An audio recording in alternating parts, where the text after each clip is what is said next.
My whole philosophy when I'm making music is I want every single instrument to serve a purpose, right? Like I say this all the time, but to me, every instrument you choose to use is like a member of a band that's playing on stage, right? Everyone, when you watch a show and you're watching a performance with a full band, every person on stage has a purpose. They're contributing to the betterment of the song, they're contributing to the betterment of the performance.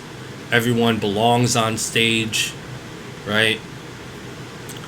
And that's how I approach my music making, where every instrument serves a purpose for the greater good. And I never want to give some one of these elements to play a role that it isn't meant to play.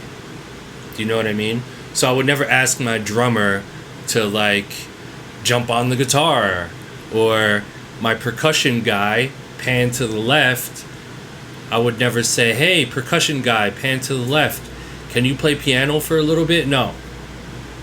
You know? So that's why I'm like very much I paint my art in that type of way, where every single instrument serves a purpose. And if there's like a little shaker, right? There's a little shaker in there that's kind of there, but doesn't really make the track special, then shaker gotta go. Less is more. This is the whole concept of less is more, right? Shaker, you gotta go, right? If I have a counter melody, like a pad or a string counter melody, it might be cool idea, but is it improving the performance? Is it adding value to the song? Is it creating an emotion that I want to feel? Or is it just there just to be there? Right? There's a difference between an instrument in your beat that deserves to be there, that serves a purpose, that inspires the listener, that evokes emotion, versus an instrument that's there in your beat that's just there for the fuck of it. An instrument that's there just to be there, right? It's like having a guy on stage. He's there just to be there. You don't need to be here, bro. Get off the stage. Right? Right? So when I'm listening to other people's music and when I do beat critiques, these are the types of things that I personally listen for. I'm listening for all of the characters. I'm listening for who's important and who isn't.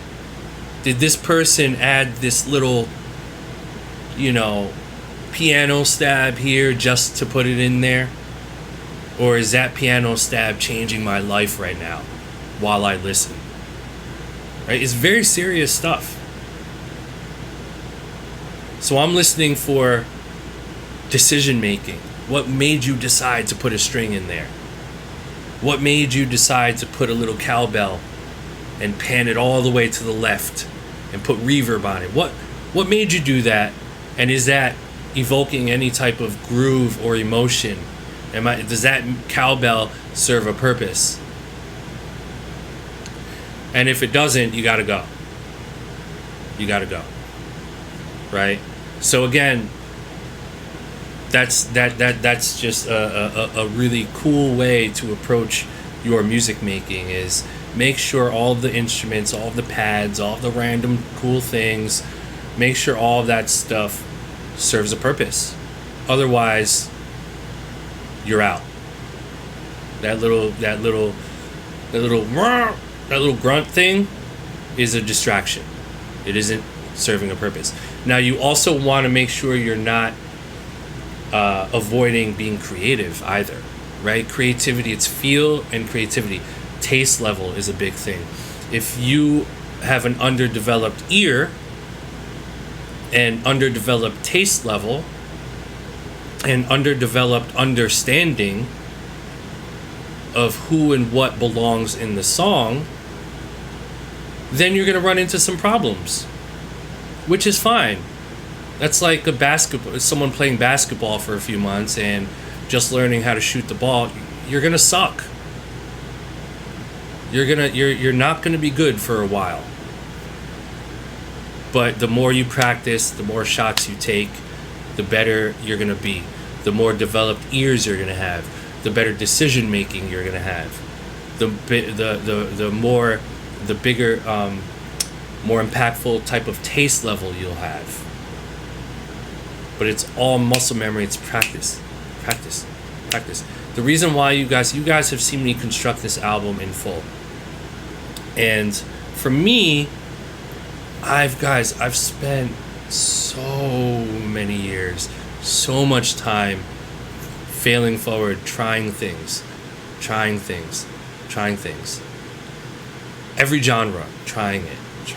There was a time from 2009 to 2015 where most people didn't know I was doing this.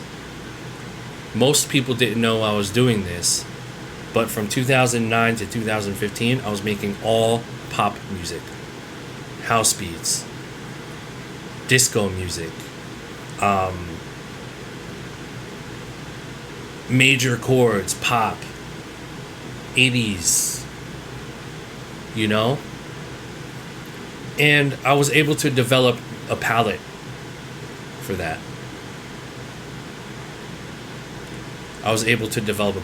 So this whole journey for us guys is to develop your palette.